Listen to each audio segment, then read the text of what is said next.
Working conditions on many early US railroads were tough, especially those that were built along mountain ranges and steep terrain. These awkward, winding tracks were hard enough to navigate on their own, but for a while on the Denver and Rio Grande, they were made even more of a challenge in winter, not because of the weather, but because of harassment from ghosts.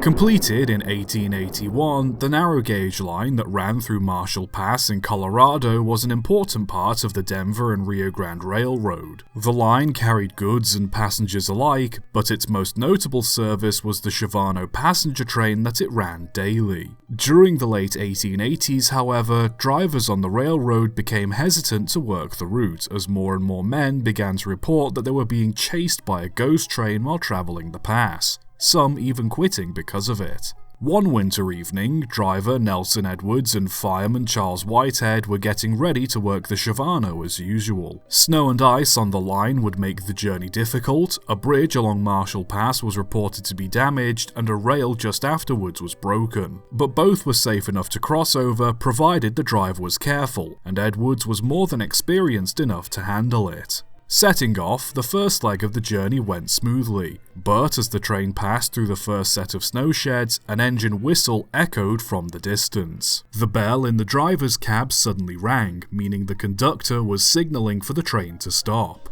Edwards carefully brought the train to a halt when the conductor ran up to the engine and demanded to know why they'd stopped. Edwards, confused, in turn asked why the conductor had signalled to stop the train. The conductor replied he'd done no such thing and anxiously told Edwards to get moving as a wild train was following behind and catching up. Wasting little time, the train was soon moving again, with Edwards and Whitehead working frantically to stay ahead of the chasing locomotive. Eventually, the pursuing locomotive came into view, and both men could see a white figure standing on top of the train, gesturing wildly. Edwards charged through snowdrifts to stay ahead, and passengers were bumped and shaken about as the locomotive collided with the heavy piles of snow on the line. The passengers too were becoming anxious, as word spread of the wild train catching up to them. Accounts of the story differ slightly from here on. One version simply notes that when the pursuing engine was close enough, the mysterious driver leaned out of his cab and laughed, while another states that as both locomotives travelled through a passing loop, the chasing engine pulled up alongside. Regardless, both accounts state that Edwards got a good view of the crazed driver, saying his face was like dough.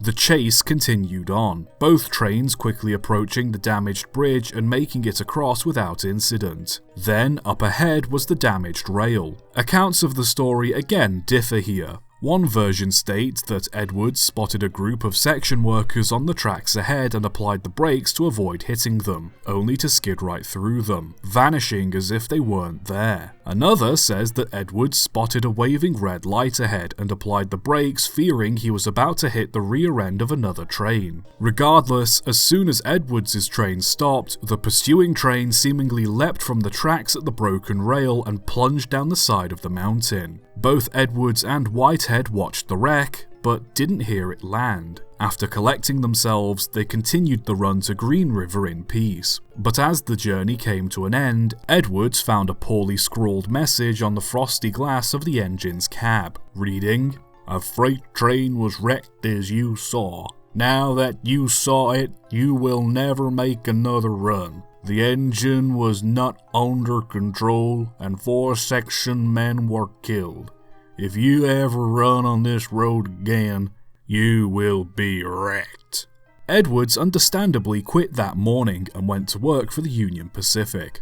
Other drivers reported seeing the ghost train chasing the Shavano, but this seems to be the only written account anyone made of it. Records indicate that no section men were killed on the line, but a train did wreck on the pass in 1888. Whether that was before or after this account of the story, I'm not too sure. The ghost train of Marshall Pass is certainly an interesting story. While most think of it as nothing more than another ghost train tale, the fact that the driver, fireman and conductor all witnessed the ghost catch up to them and subsequently derail does raise some questions. Was it really a ghost train they all saw that night? If so, who were the mystery engine crew and what would have happened if they caught up? Who knows? Just remember next time you're travelling through the mountains to take extra caution. Not because of the difficult terrain, but you never know if you might also have a ghost hot on your heels.